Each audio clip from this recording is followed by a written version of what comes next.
जय श्री माता जी।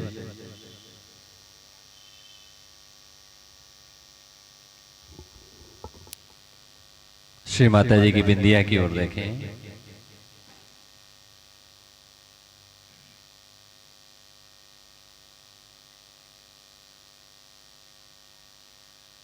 सामूहिकता में सभी हृदय से प्रार्थना करें श्री माता जी से। श्री माता जी कृपा करके आप यहाँ पधार कर आसनस्थ होइए श्री माता जी, और हम सभी से आज का सामूहिक ध्यान करा लीजिए श्री माता जी, और हमें हमारी अवस्था अनुसार अपना प्रेम एवं आशीर्वाद ध्यान के दौरान प्रदान कीजिए श्री माता जी।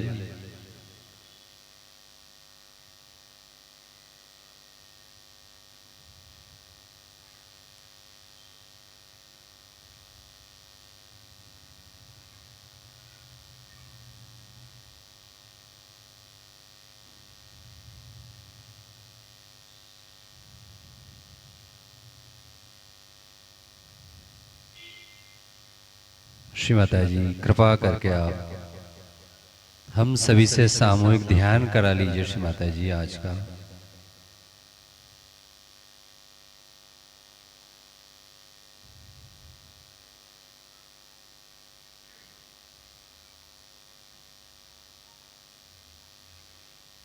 कलेक्टिव वंदन लें।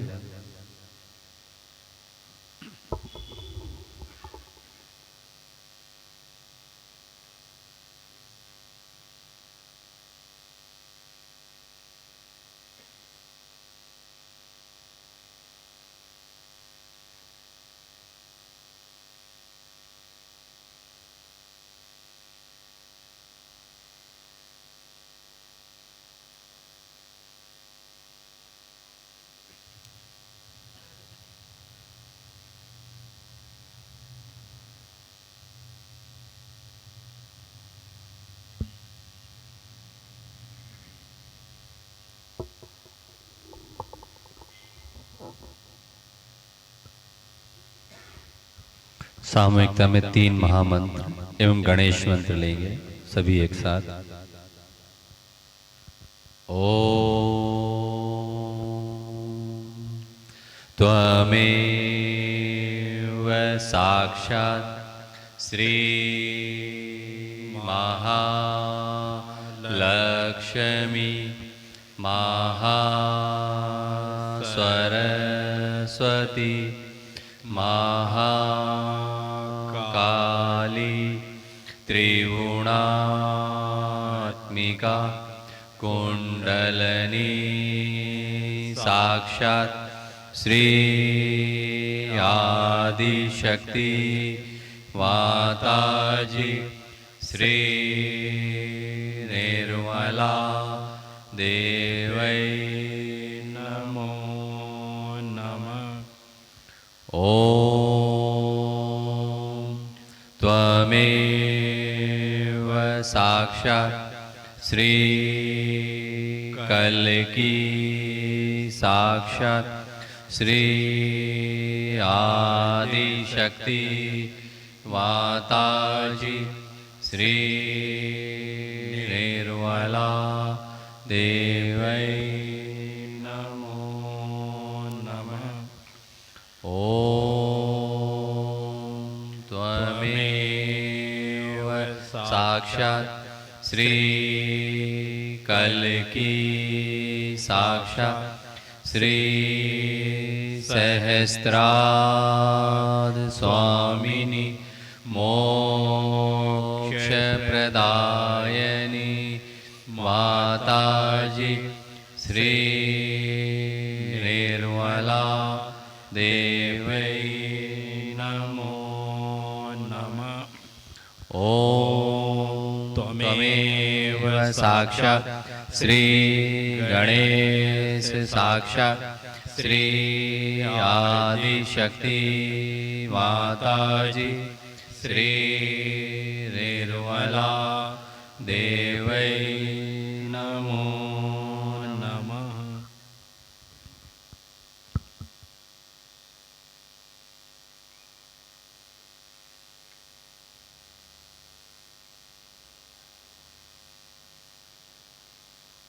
श्री माता जी के स्वागत के लिए दो बहनें आगे जाएं आरती के लिए, और हम सभी अपनी जगह खड़े हो जाएं श्री माता जी के स्वागत के लिए।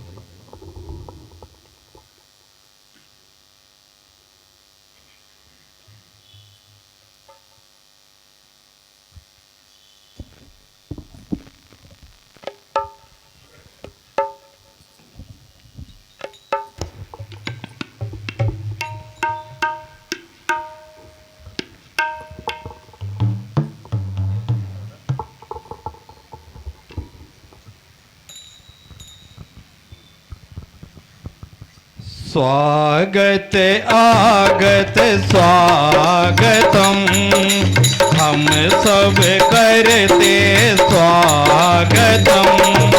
स्वागत आगत स्वागतम, हम सब करते स्वागतम।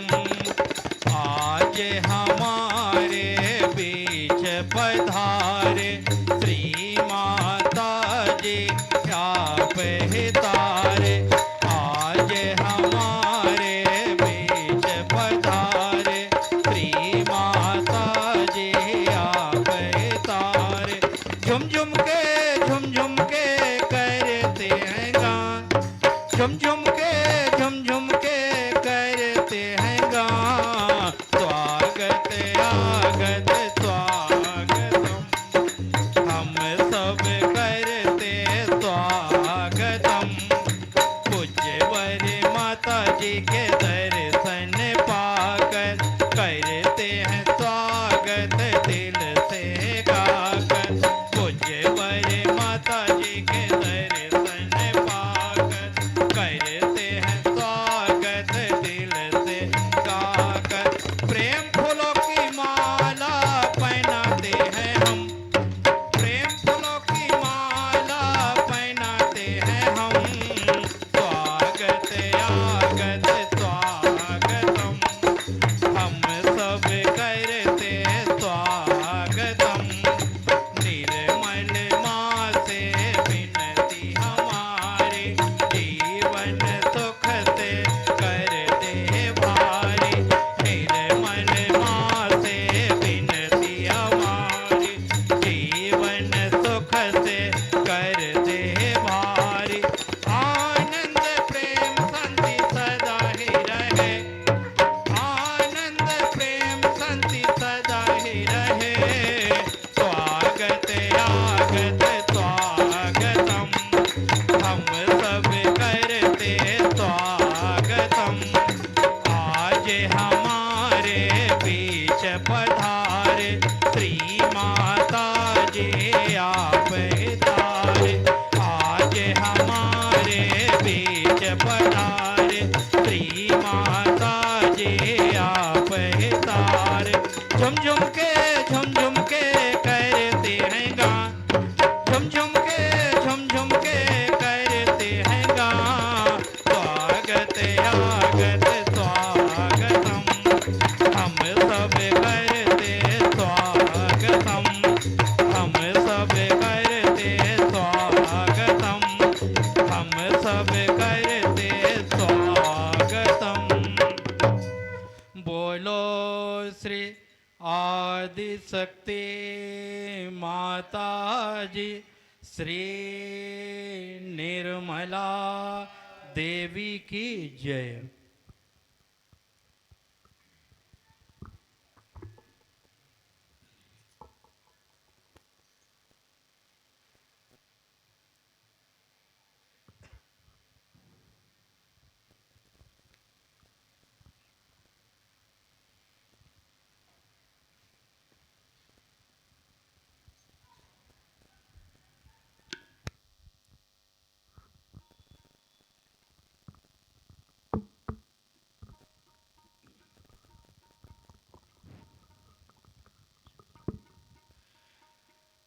निर्गुण निर्मल निष्पापा माँ है हृदय की अभिलाषा माँ। बहे मन से प्रेम रसधार जय बोलो अष्ट भवानी की निर्गुण निर्मल निष्पापा माँ है हृदय की अभिलाषा माँ वह मन से प्रेम रसदा रसदा जय बोलो अष्ट भवानी की जय बोलो अष्ट भवानी की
शुभ संदेश बताना है।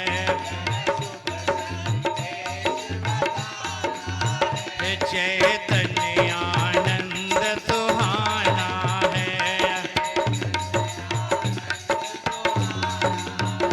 यह शुभ संदेश बताना है।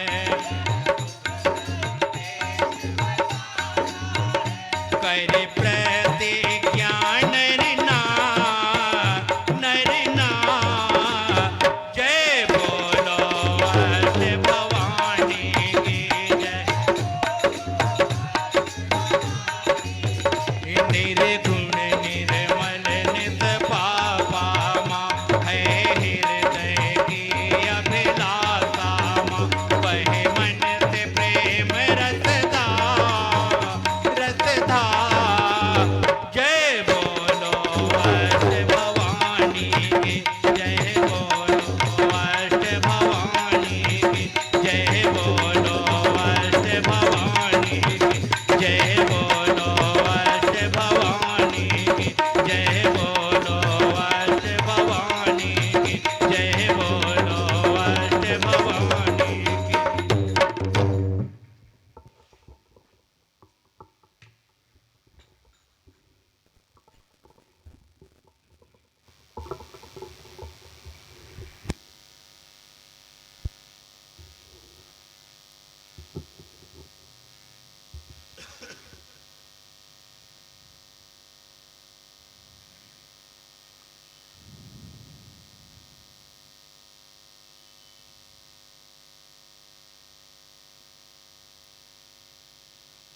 धीरे धीरे आंखें बंद करें।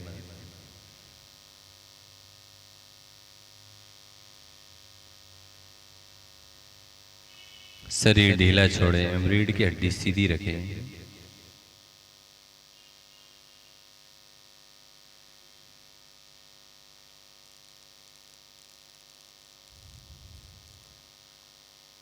चित्त को सांस की गति पर ले जाएं, आती जाती सांस की गति पर रखें।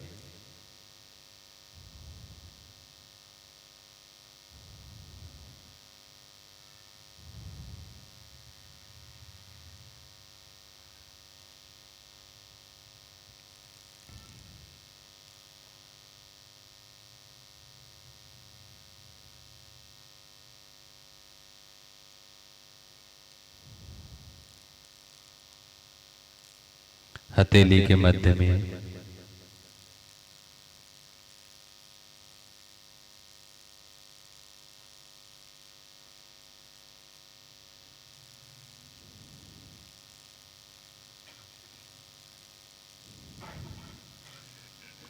हथेली के मध्य में चित्त रखते हुए अपना संतुलन देखें।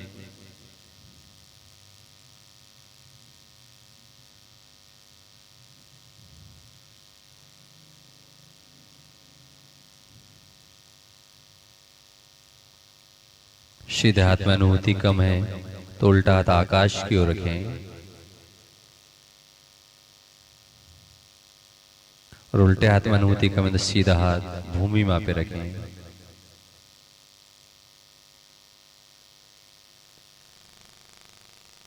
दोनों हाथों में अनुभूति में नहीं है ऐसे साधक दोनों हाथ भूमि मां पे रखें।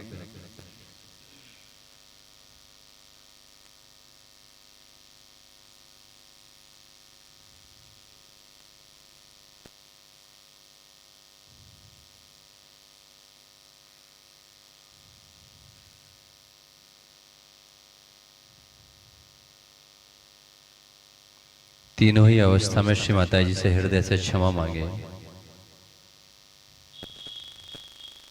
या देवी सर्वभूतेषु क्षमा रूपेण संस्थिता नमस्तस्यै नमस्तस्यै नमो नमः।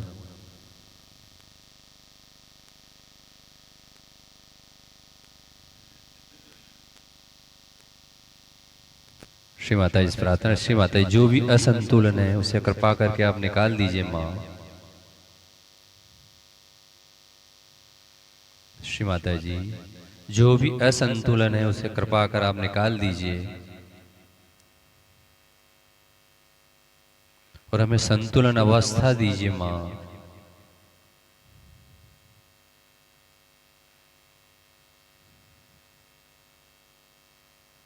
श्री माता जी कृपा करके आप हमें संतुलन अवस्था प्रदान कीजिए ताकि मध्य में रहकर ध्यान कर सके। श्री माता जी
हास्य माता जी के सामने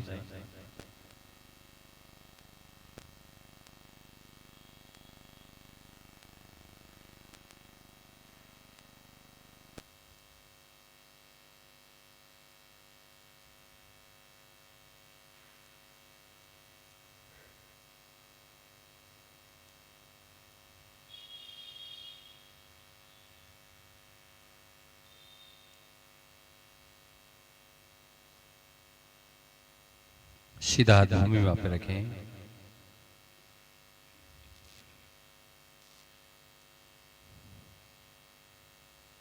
श्री माता जी से प्रार्थना करें, श्री माता जी मैं आपकी कृपा में शिशु समान अबोध बालक हूं मां।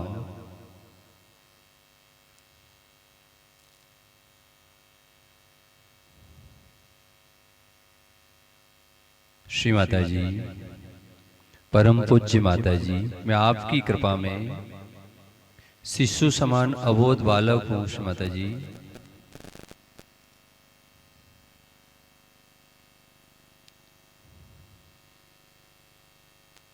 जाने अनजाने में कोई गलती हुई तो कृपा कर आप हमें क्षमा कर दीजिए। श्री माता जी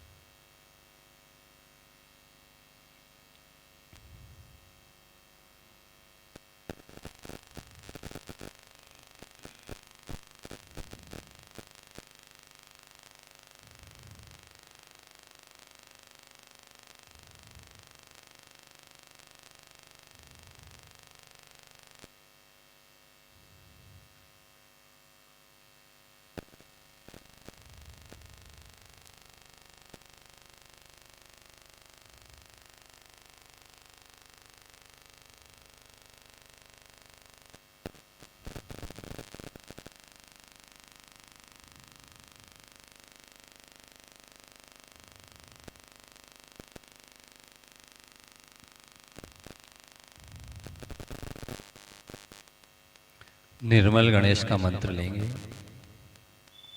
ओम त्वमेव साक्षात् श्री निर्मल गणेश साक्षात् श्री आदि शक्ति माताजी श्री निर्मला देवै नमो नमः।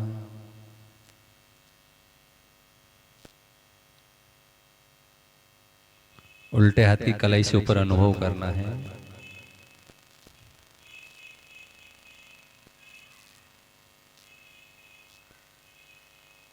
जहां लेफ्ट मूलाधार का स्थान है वहां पर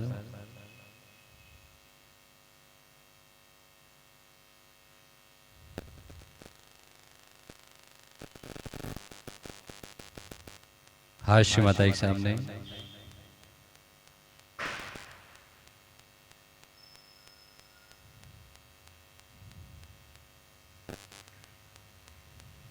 अपना उल्टा हाथ भूमि मां पे रखें।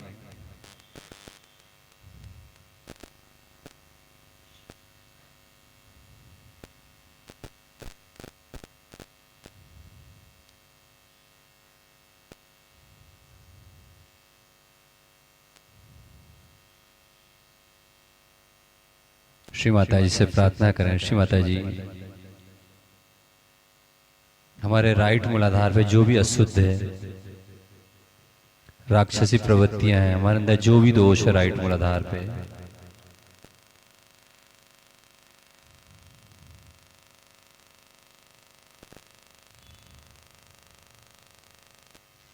उन सभी को कृपा करके आप भूमि मां में निकाल दीजिए। श्री माता जी,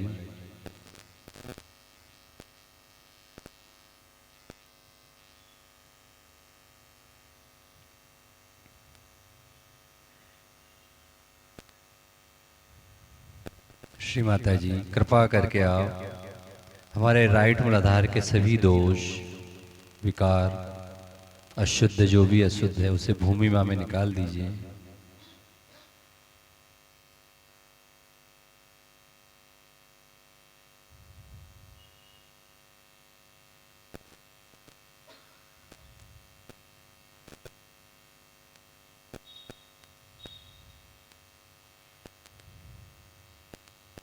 गणेश साक्षात, कार्तिकेय साक्षात का मंत्र लेंगे। ओम त्वमेव साक्षात् श्री गणेश साक्षात् श्री कार्तिकेय साक्षात् श्री आदिशक्ति माताजी श्री निर्मला देवै नमो नमः।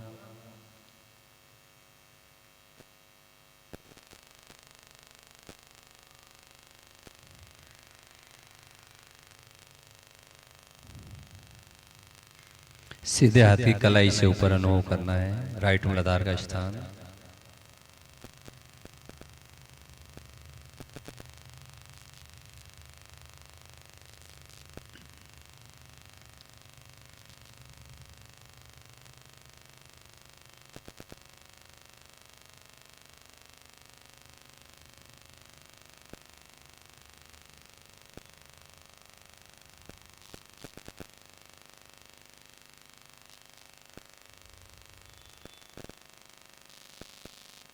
हाथ श्री माता जी सामने संपूर्ण चित्त अपना मध्य मूलाधार चक्र पर रखें। जो हिस्सा जमीन से टच है वहां पर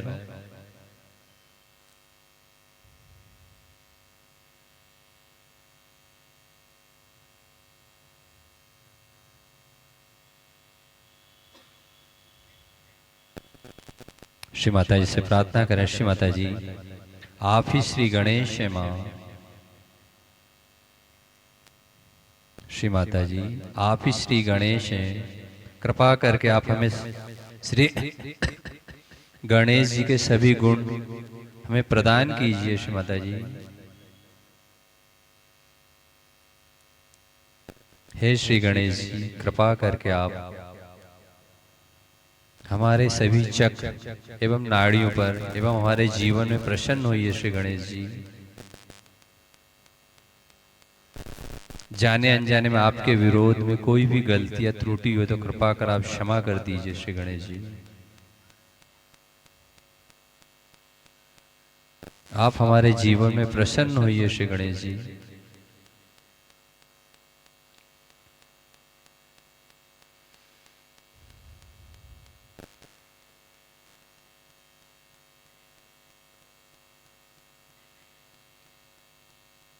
हमें सत्सद बुद्धि विवेक प्रदान कीजिए।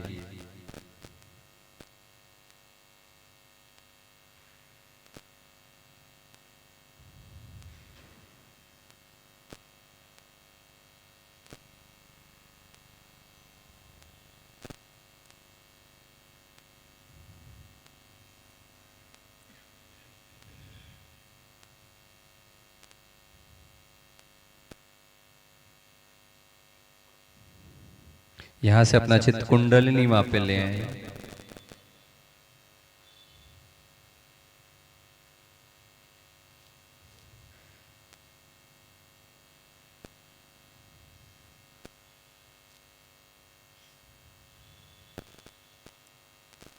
श्री माता जी से प्रार्थना करें। श्री माता जी आप ही कुंडलिनी माँ हैं, आप ही गौरी गणेश। श्री माता जी कृपा कर हमें पवित्रता प्रदान कीजिए।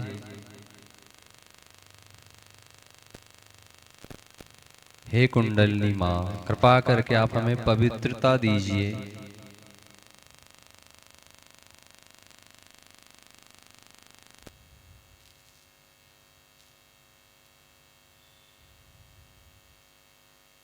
गौरी गणेश का मंत्र लेंगे।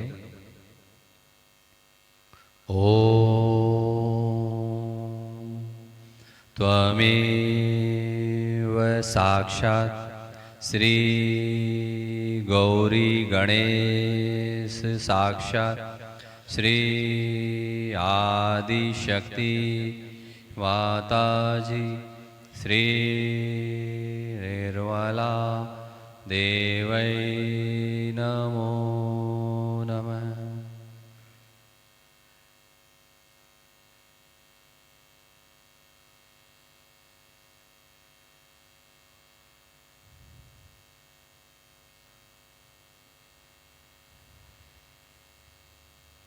यहाँ से अपना चित्त मध्य नाभि पर ले आए, रीढ़ की हड्डी से पीछे मध्य नाभि।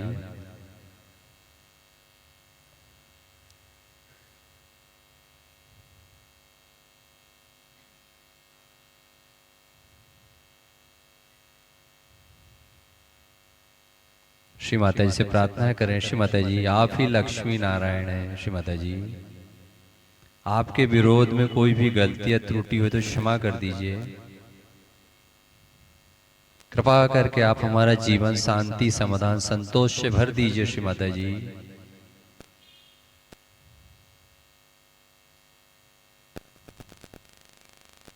कृपा करके आप हमें इस चक्र के सभी गुण हमारे जीवन में प्रदान कीजिए।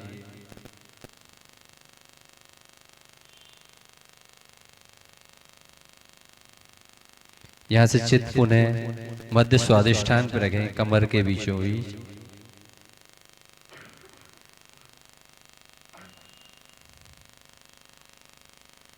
श्री माता जी आप ही ब्रह्मदेव सरस्वती हैं। श्री माता जी श्री माता जी आप ही ब्रह्मदेव सरस्वती हैं। कृपा कर आप हमें सहज का पूर्ण ज्ञान दीजिए।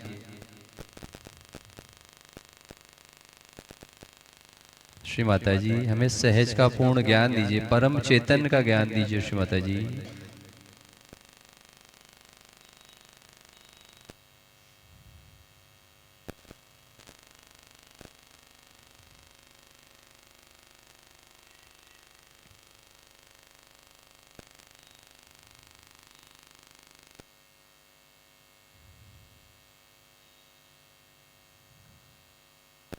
यहाँ से चित्त रीढ़ की हड्डी से भवसागर पर ले आए, मध्य भवसागर।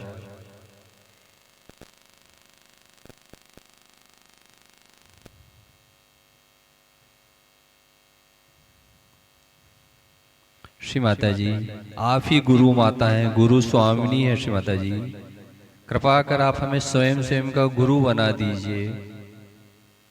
हमारे अंदर गुरु तत्व जागृत कर दीजिए। श्री माता जी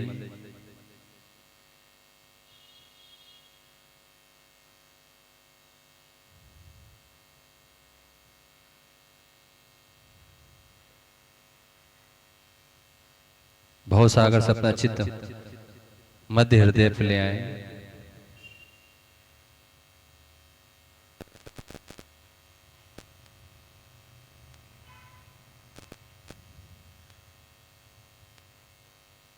श्री माता जी आप ही जगदम्बा हैं, आप ही दुर्गा हैं।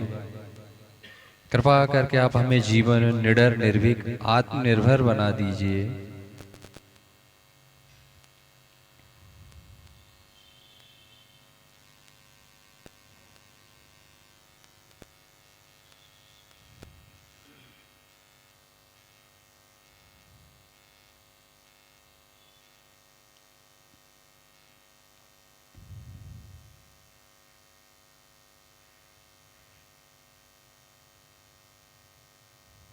यहाँ से विशुद्धि चक्र पर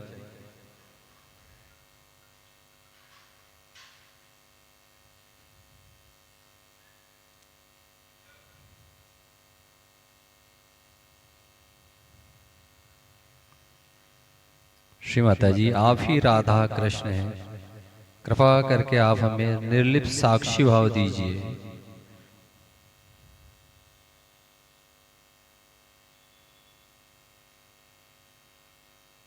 श्री माता जी, हमें निर्लिप्त साक्षी भाव प्रदान कीजिए।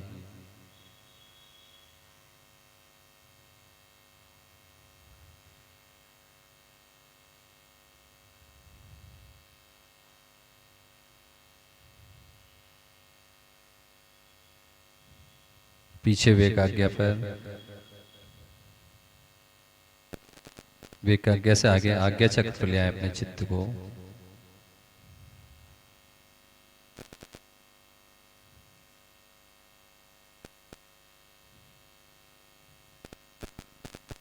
चित्त को आज्ञा चक्र पर रखते श्री माता जी से प्रार्थना करें, श्री माता जी हमारा जीवन क्षमाशील एवं त्यागी बना दीजिए माँ।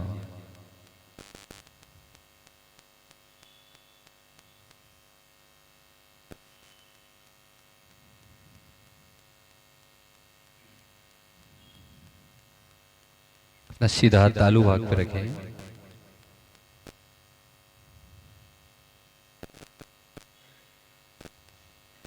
श्री माता जी से प्रार्थना करें, श्री माता जी कृपा करके आप हमारा सहस्त्रार पूर्ण रूप से खोल दीजिए। श्री माता जी हमें आत्म साक्षात्कारी बना दीजिए माँ, हमारा आत्म साक्षात्कार पूर्ण कीजिए श्री माता जी, और हमें ध्यान में उतारिए, हमसे ध्यान करा लीजिए श्री माता जी। हाँ श्री माता के सामने चित्त तालु भाग पर हथेली के मध्य में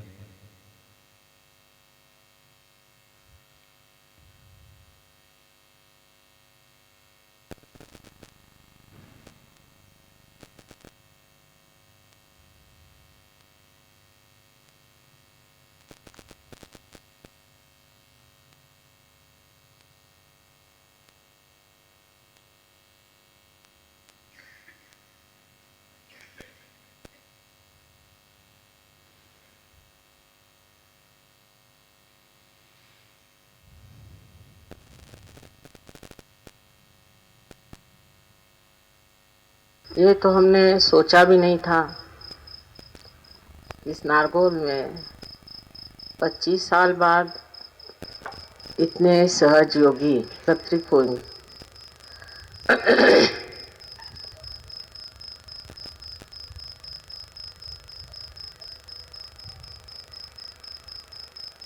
जब हम यहाँ आए थे तो ये विचार नहीं था कि इस वक्त शस्त्राल खोला जाए। सोच रहे थे कि अभी देखा जाए कि मनुष्य की क्या स्थिति। मनुष्य अभी भी उस स्थिति पे नहीं पहुंचा है जहाँ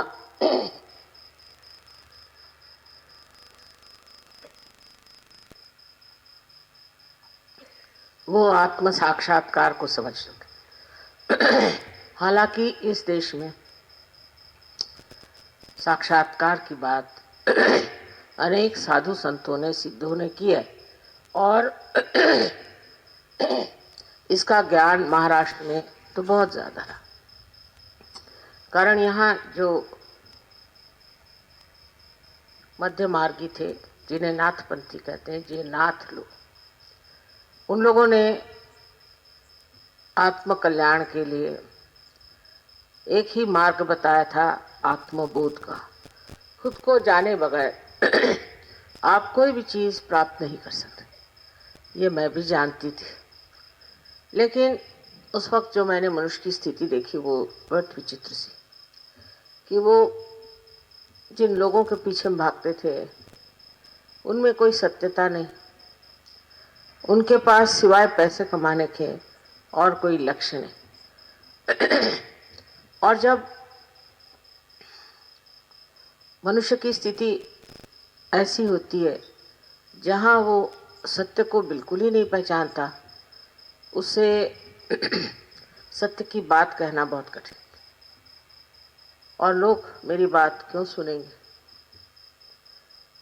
बार बार मुझे लगता था कि अभी और भी मानव को बढ़ना चाहिए। किंतु मैंने देखा कि कलयुग की बड़ी घोर यातनाएं लोग भोग रहे हैं। एक तो पूर्व जन्म में जिन्होंने अच्छे कर्म किए थे, उन लोगों को भी वो लोग सता रहे थे जिन्होंने पूर्व जन्म में बुरे कर्म किए थे। उसमें ऐसे भी लोग थे जो पूर्व जन्म के कर्मों के कारण बहुत त्रस्त थे, बहुत तकलीफ में थे, और कुछ लोग ऐसे थे कि जो वही पूर्व जन्म के कर्म लेकर के राक्षसों जैसे संसार में, और वो किसी को छलने में, सताने में, उसकी दुर्दशा करने में कभी भी नहीं हिचकते थे।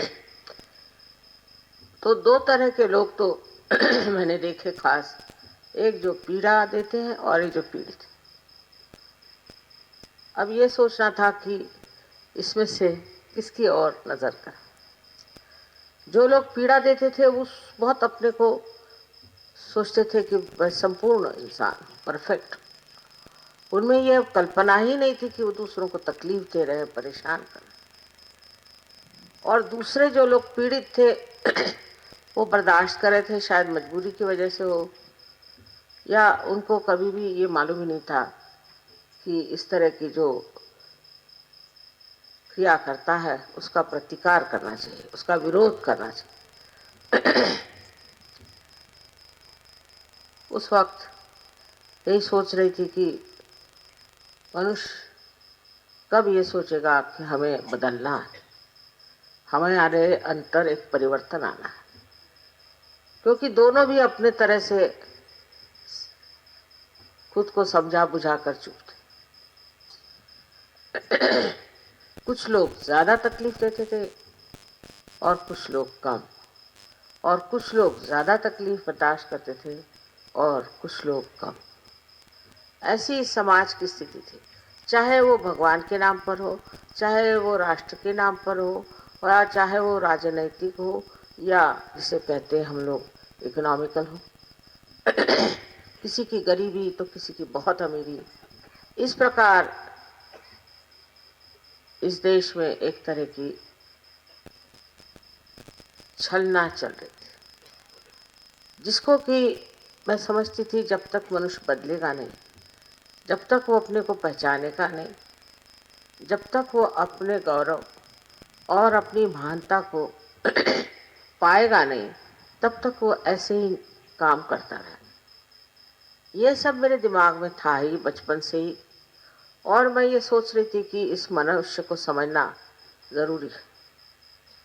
तो पहले तो मैंने मनुष्यों का बहुत अभ्यास किया, तटस्थ रह के, साक्षी रूप रह करके मैंने समझना चाहा कि मनुष्य क्या है, इसमें क्या क्या दोष, कौन सी खराबियां, और किस लिए वो इस तरह सोचता है। तब उस नतीजे पे मैं पहुंची कि मनुष्य के अंदर एक तो या तो अहंकार बहुत ज़्यादा है, और या तो उसके अंदर में प्रति अहंकार, जिसे हम कहते कंडीशनिंग बढ़ती, और इन दोनों की वजह से उसके अंदर संतुलन नहीं, बैलेंस नहीं। जब तक संतुलन नहीं आएगा तो कुंडलिनी उठेगी कैसे, ये भी एक बड़ा भारी प्रश्न।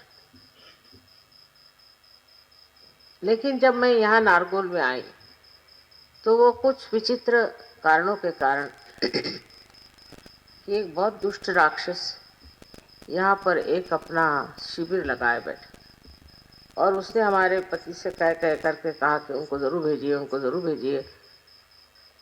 मुझे वो आदमी ज़रा भी पसंद नहीं, तो भी पति के कहने से मैं आई, और जिस बंगले में अभी रह रही हूँ शायद उसी में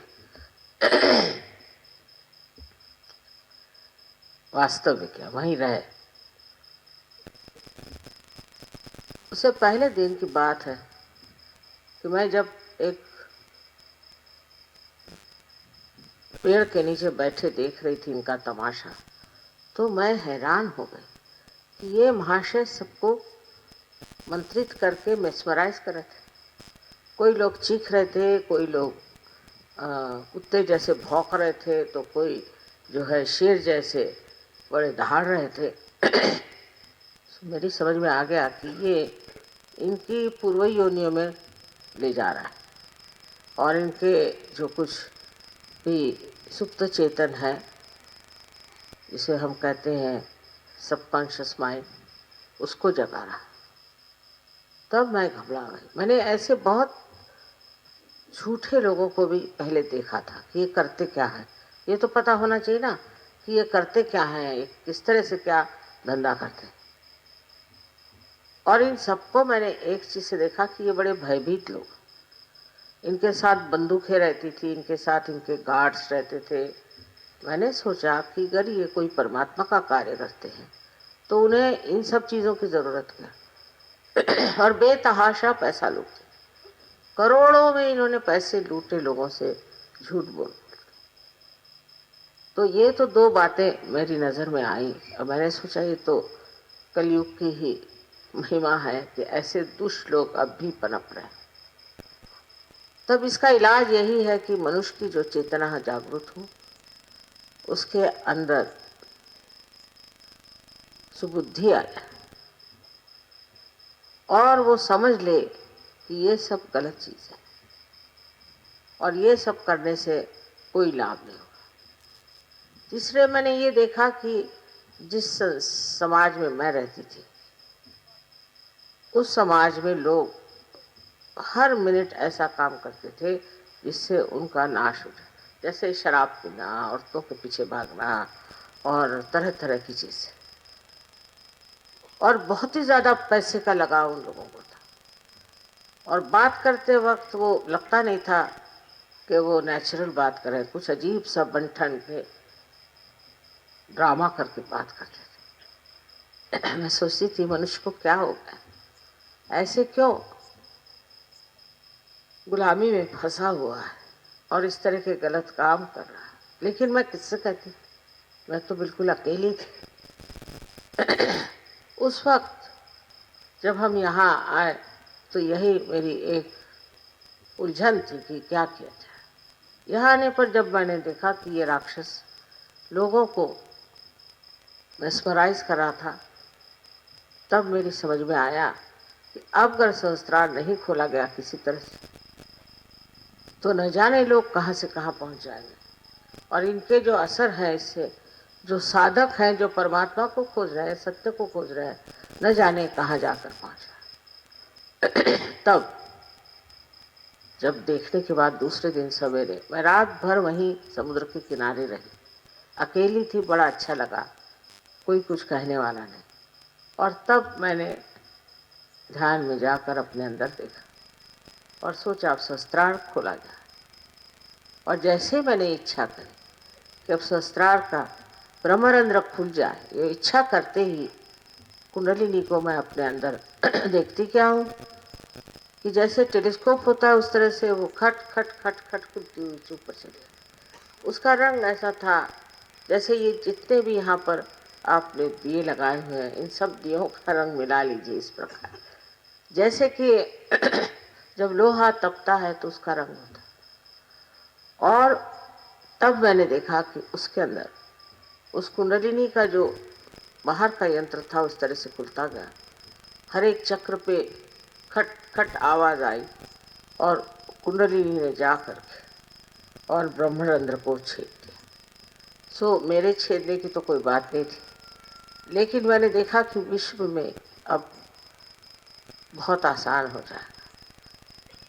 और उस वक्त मुझे ऐसे लगा कि ऊपर से जो कुछ भी शक्ति थी वो मेरे अंदर पूरी तरह से एक ठंडी हवा जैसे चारों तरफ से आ गई। तब मैं समझ गई कि अब कार्य को शुरू करने में हर्ज नहीं, क्योंकि जो उलझन थी खत्म हो गई और निश्चिंत हो गई। बिल्कुल निश्चिंत हो करके मैंने सोचा कि अब समय आ गया, आखिर होना क्या, ज़्यादा से ज़्यादा लोग मारेंगे, पीटेंगे, ज़्यादा से ज़्यादा हंसेंगे, मजाक करेंगे, और उससे आगे हो सके तो मार डालें। इसमें डरने कोई बात ही नहीं, ये तो करना ही है, इसी कार्य के लिए हम आए हैं इस संसार। क्योंकि सामूहिक चेतना करना, कलेक्टिव कॉन्शियसनेस को जगाना, मैंने सोचा कि जब तक लोग आत्म साक्षात्कार को प्राप्त नहीं करते, अपने को नहीं जानते, तब तक ये कार्य असंभव। और सब दुनिया भर की चीजें कर लो, उसे कोई फायदा नहीं होगा। इसलिए इस कार्य को मैंने सबसे पहले एक काफी बूढ़ी स्त्री थी जो कि हमें बहुत मानती थी, वो पार हो गए। तब मुझे संतोष हो गया। मैंने कहा चलो एक तो पार हुए। इस कलयुग में किसी को पार करना कोई आसान है। जब एक पार हुई तब मुझे लगा कि हो सकता है कि और बहुत से पार हो जाए। पर सामूहिक चेतना के लिए चेतना देना तो बहुत आसान था, एक इंसान को पार कराना बहुत आसान था, एक आदमी को ठीक करना बहुत आसान था, पर कलेक्टिवली सामूहिक में ये कार्य करने के लिए फिर जो मैंने मनुष्यों के बारे में अनुभव किया था उस पर थोड़ा सा काम ऐसा कि मैं जब देखूं कि किसी आदमी में एक दुर्गुण है या उसके अंदर कोई तकलीफ है या उसके अंदर कोई कंडीशनिंग है, सो उसको निकालने के लिए क्या करना चाहिए। क्योंकि एक आदमी को एक परेशानी, दूसरे को दूसरी, तीसरे को तीसरी। अगर सामूहिक कार्य करना है तो एक ही जागरण से सबको लाभ होना चाहिए, सबको फायदा होना चाहिए। अब ये मैं आपको समझा नहीं सकती कि कम समय है कि सामूहिक चेतना का जो कार्य किसी ने नहीं किया था पहले, ये बात सही है। वो मैंने बहुत ध्यान धारणा से प्राप्त किया। अपनी कुंडलिनी को चारों तरफ घुमा के अपने कुंडलिनी को बार बार लोगों पर उसका असर डाल के, और बिल्कुल इस मामले में कोई भी नहीं जानता था मेरे अंदर क्या शक्तियाँ, मैं कौन हूँ, कोई जानता। हमारे घर में भी कोई नहीं जानता था और ससुराल में भी कोई नहीं जानता था, मैके में भी कोई नहीं जानता।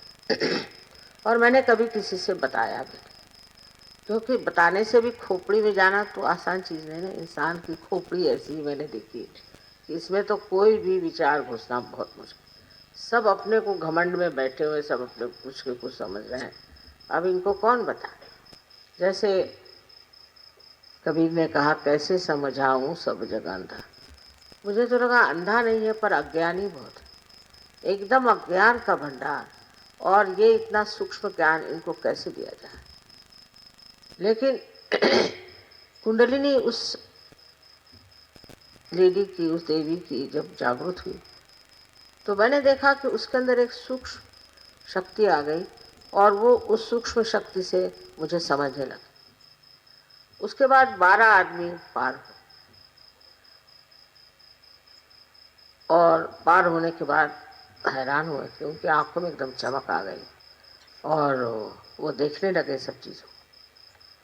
एक अजीबोगरीब संवेदना उनके अंदर आई जिससे वो महसूस करने लगा। पर शुरुआत के 12 लोगों के हर एक चक्र पर मैंने अलग अलग काम, क्योंकि जो नींव में चीज़ पड़ती है वो मजबूत होनी चाहिए। उसकी मजबूती करने के लिए काफ़ी मेहनत करनी पड़ी, क्योंकि हालांकि उनकी कुंडली जागृत हो गई थी, पर आप जानते हैं कि कुंडलिनी के जागृत करने के बाद भी उसको ठीक दशा में ले जाने के लिए ध्यान धारणा आदि करनी पड़ती और उसको बिठाना पड़ता। सो इन 12 आदमियों पर मैंने बहुत मेहनत करी और उस मेहनत के फलस्वरूप ये ज़रूर मैंने जान लिया कि अगर ये 12 आदमियों की 12 प्रकृतियाँ और इनको साथ में बिठाते ही साथ किस तरह से कहना चाहिए कि आत्मा की जो प्रकाश शक्ति है उसको किस तरह से संगठित करना चाहिए, उसको किस तरह से, जैसे कि सुई में हम फूल पिरोते हैं तो वो समग्रता किस तरह से हम लाएं, इन 12 आदमियों की अलग अलग प्रकृतियों को किस तरह से एक सूत्र में बांधा जाए। और जब उनकी जागृति हो गई तब मैंने देखा कि उनके अंदर, सबके अंदर एक सूत्रता बनती जा रही, धीरे धीरे बनती जा रही। थोड़ी बहुत मेहनत भी करनी पड़ी मुझे, लेकिन किसी को बताने के लिए, जनता जनार्दन को बताने के लिए मैंने सोचा अभी उसके लिए आसान नहीं, लोगों को समझ में बात नहीं आई। फिर कावजी जहांगीर हॉल में एक प्रोग्राम का आयोजन किया। वहाँ मैंने पहले बताया कि कितने राक्षस आए और कितने राक्षसी आए, ये लोग क्या करेंगे। तो सब घबरा कहने लगे कि अगर ऐसे माता जी बात करेंगी तो इनको तो कोई भी मर्डर कर देगा। तो सबने कहा, मुझसे बताया कि ऐसी बातें आप मत करिए, नहीं तो बड़ी मुश्किल हो जाएगी। मैंने कहा अभी तक तो मुझे मारने वाला कोई पैदा नहीं और आप लोग निश्चिंत रहिए। धीरे धीरे ये जो छोटी छोटी सरिताएं थी सबके अंदर, छोटी छोटी नदियां थी कुंडलिनी की, उनको मैंने कहा कि आप लोग सब मेरे कुंडलिनी पर ध्यान करें। तो ध्यान करते ही वो निर्विचार हो जाए, और निर्विचार होते ही साथ उनको ये लगे कि मेरे साथ उनका बड़ा तादाद में। फिर ये निर्विचारिता बढ़ने लगी। धीरे धीरे सामूहिकता का एक नया प्रकाश शुरू हुआ। ये पहले मैंने कावजी जहांगीर हॉल में देखा। हिंदुस्तानी लोग जो है, भारतीय लोग हैं, ये इस भूमि में इसलिए पैदा हुए हैं कि ये बड़े ही धार्मिक, बहुत ही सुंदर इनका जीवन रहा होगा, क्योंकि हिंदुस्तान में इतनी मेहनत नहीं करनी पड़ी। बहुत जल्दी लोग पार हो जाते थे। शुरुआत में ज़रूर थोड़ा बहुत समय लगा, लेकिन प्रदेश में तो हाथ टूट जाते थे। किसी की कुंडली नहीं उठाना मुझे ऐसा लगता है जैसे कोई पहाड़ उठाए चले जाए और फिर धड़ से नीचे गिर जाए, उठाओ फिर धड़ से गिर जाए।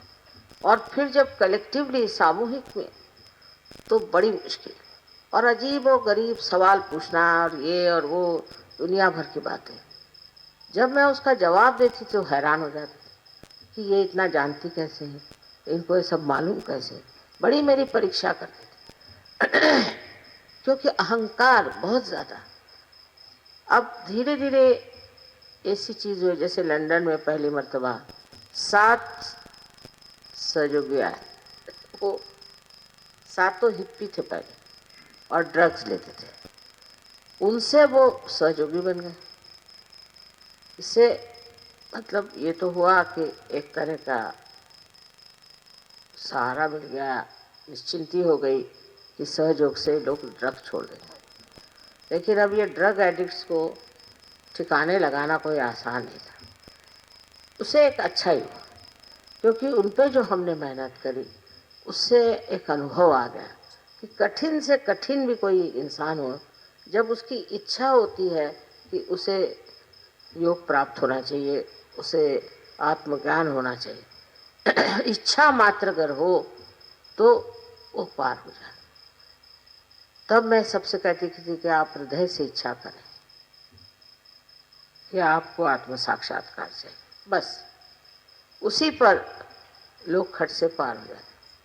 अब उसमें अनेक देशों के अनुभव हैं मेरे पास, जिससे जैसे रशिया है या यूक्रेन है या रोमानिया, ये देशों का मेरे ख्याल से हमारे से कभी संबंध रहा होगा ज़बरदस्त।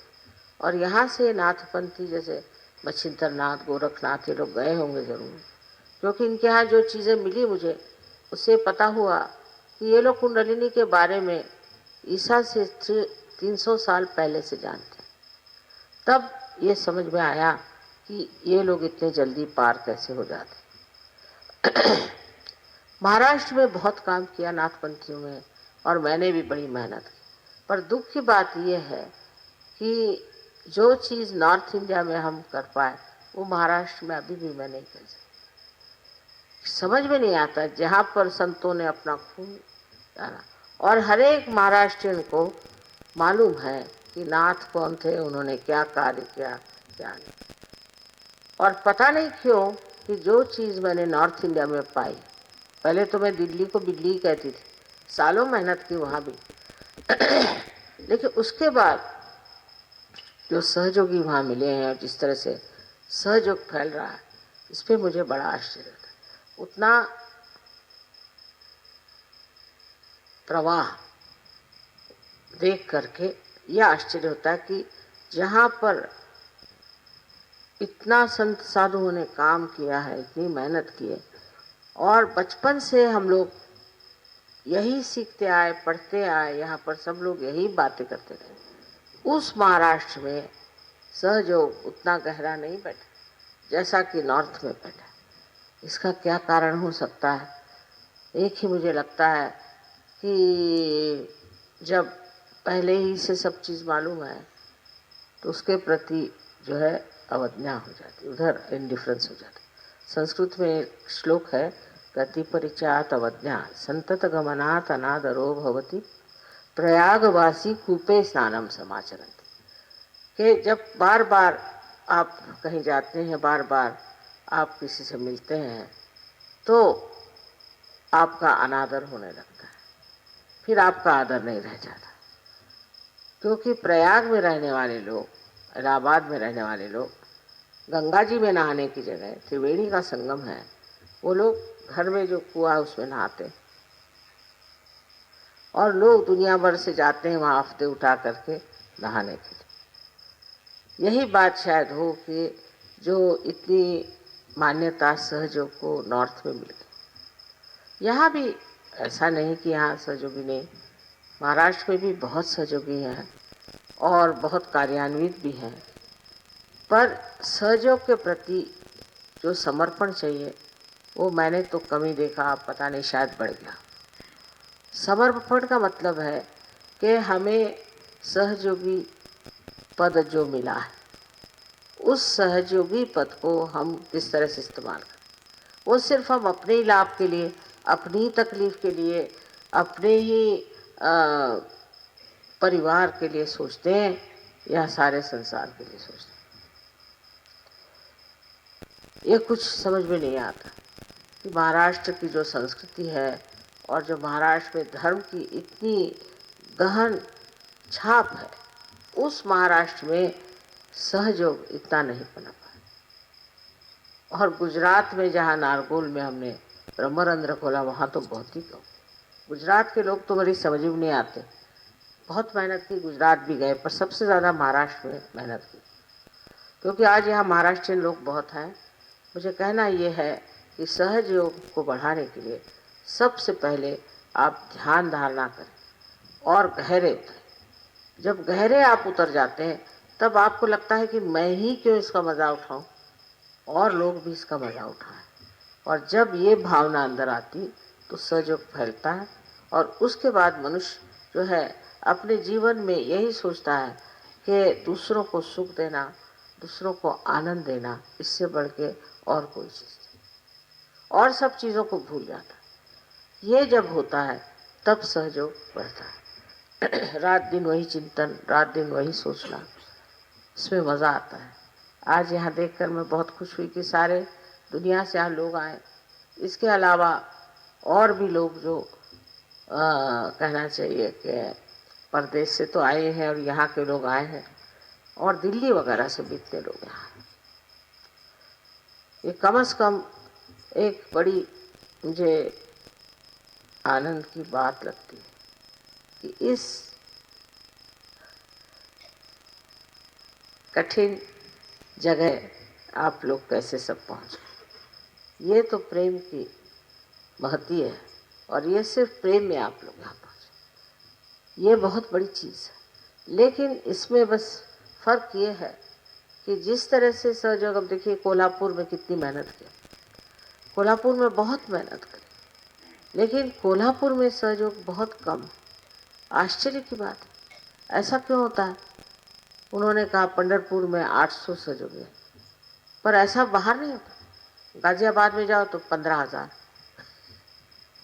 फिर आप और फरीदाबाद में जाओ तो 16,000, आप हरियाणा में जाओ तो वहाँ 25,000, तो हज़ार की बात होती। और महाराष्ट्र में ये कि 800 आदमी यहाँ है, 500 आदमी वहाँ है, 700 आदमी वहाँ। इसका कारण क्या है मैं आज तक नहीं समझ पाई। यही अगर सोचना है, यही सोच सकते हैं कि यहाँ पर आत्मज्ञान, आत्मबोध, महानुभाव पंथ आदि अनेक चीजें इतनी ज्यादा असलियत की हो गई कि अब इधर ध्यान ही नहीं।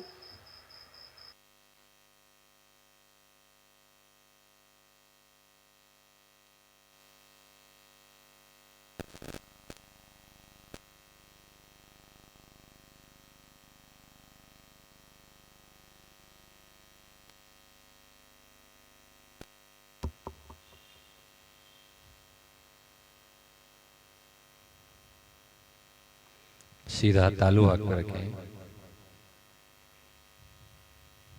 श्री माता जी से प्रार्थना कर, श्री माता जी कृपा करके आप हमें ध्यान में उतारिए। श्री माता जी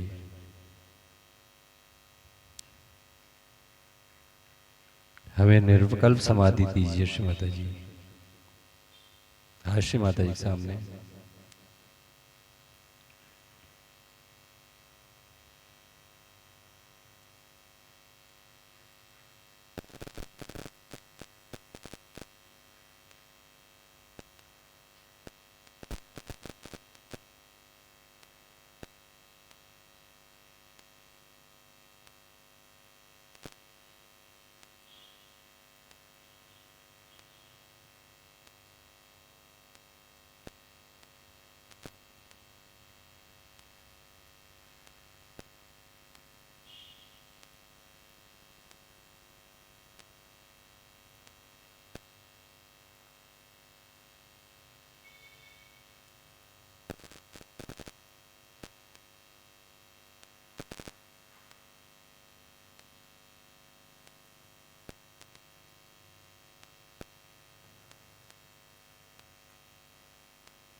धीरे धीरे आंखें खोलें।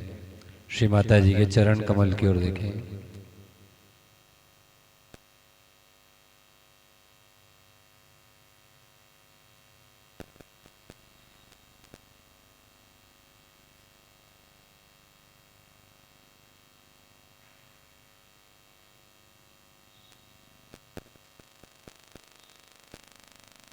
प्रणाम करें। जय श्री माता जी।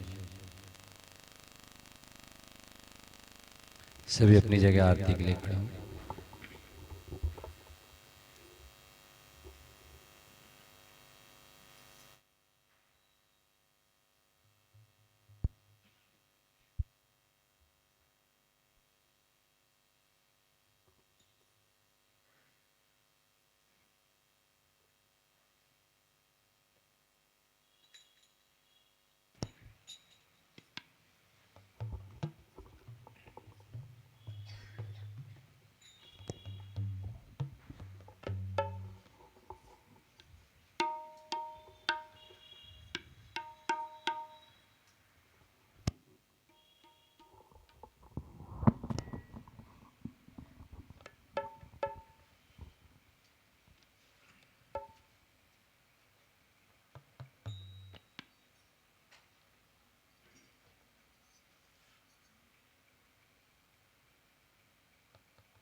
सभी को दुआ देना माँ, सबको दुआ देना। जय निर्मल माता जी जय। दिल में सदा रहना माँ, सबको दुआ देना। सबको दुआ देना माँ, सबको दुआ देना। जय निर्मल माता जी जय निर्मल माता जी। दिल में सदा रहना माँ, सबको दुआ देना। जग में संकट कारण कितने लिए अवतार माँ, कितने लिए अवतार। वेद में तेरी महिमा, वेद में तेरी महिमा। तू गंगा यमुना माँ, सबको दुआ देना। सबको दुआ देना माँ, सबको दुआ देना। जय निर्मल माता जी जय निर्मल माता जी। दिल में सदा रहना माँ, सबको दुआ देना। जो भी शरण में आया सुख ही मिला उसको माँ, सुख ही मिला उसको। बैठ के दिल में वो माँ, बैठ के दिल में वो माँ। लौट के ना जाना माँ, सबको दुआ देना।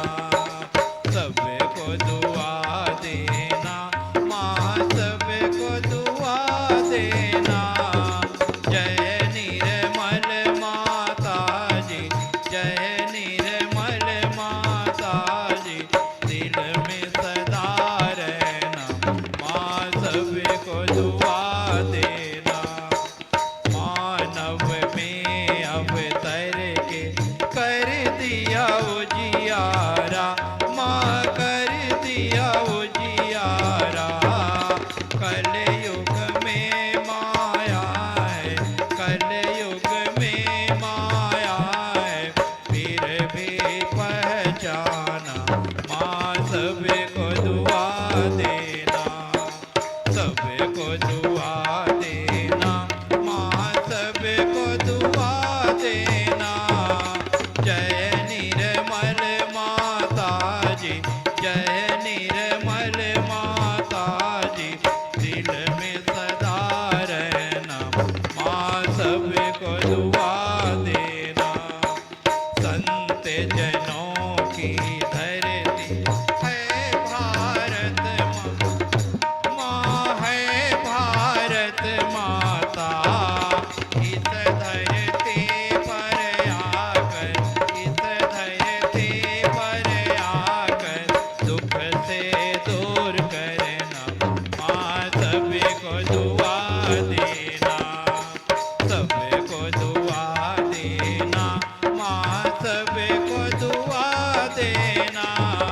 जय निर्मल माता जी जय निर्मल माता जी। दिल में सदा रहना माँ, सबको दुआ देना। जब दिल में आए मधुर संगीत सुन लो माँ, मधुर संगीत सुन लो।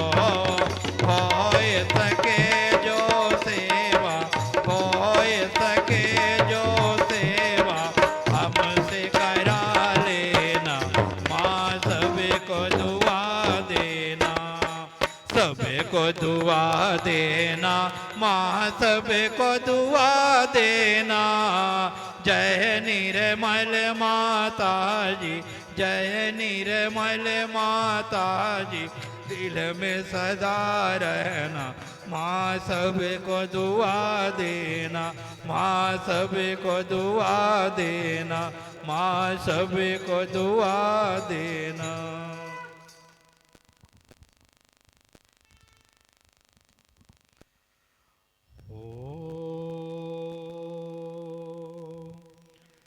त्वमेव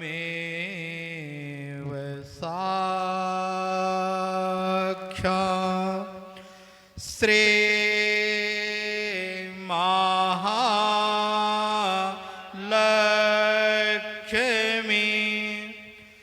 महासरस्वती महाकाली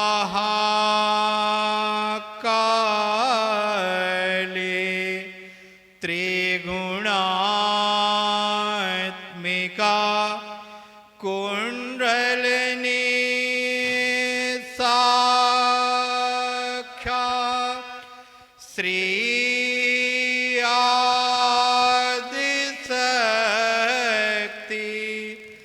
माता जी श्री निर्मला देव्यै नमो नमः।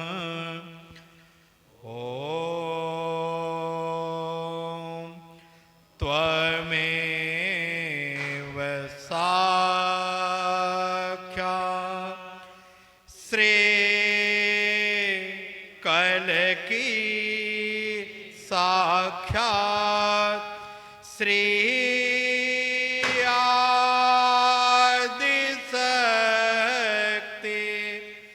माता जी श्री निर्मला देव्यै नमो नमः। ॐ त्वमेव साक्षात् श्री कल्की साक्षात् श्री सहस्रा स्वामिनी मोक्ष प्रदायिनी माता जी श्री निर्मला देव्यै नमो नमः। श्री निर्मला देव्यै नमो नमः। श्री निर्मला देव्यै नमो नमः।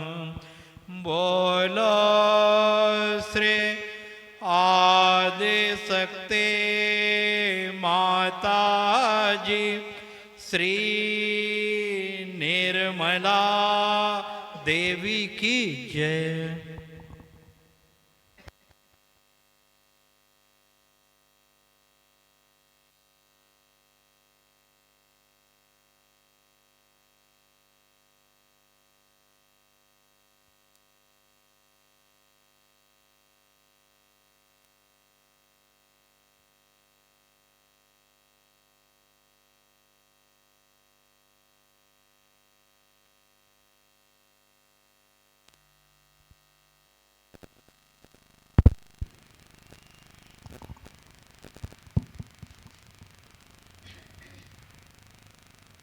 दोनों हाथ अपने हृदय तक उठाए,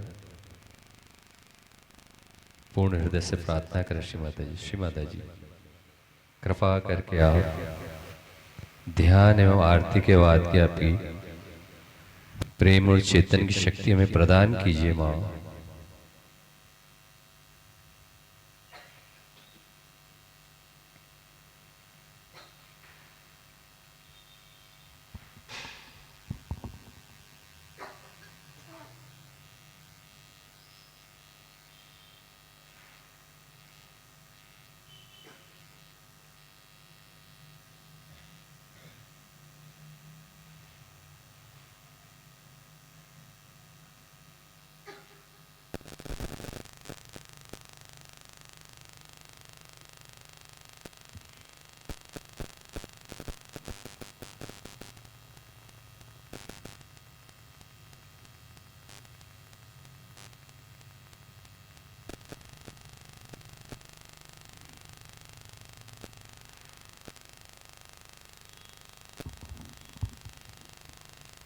कलेक्टिव बंधन ले।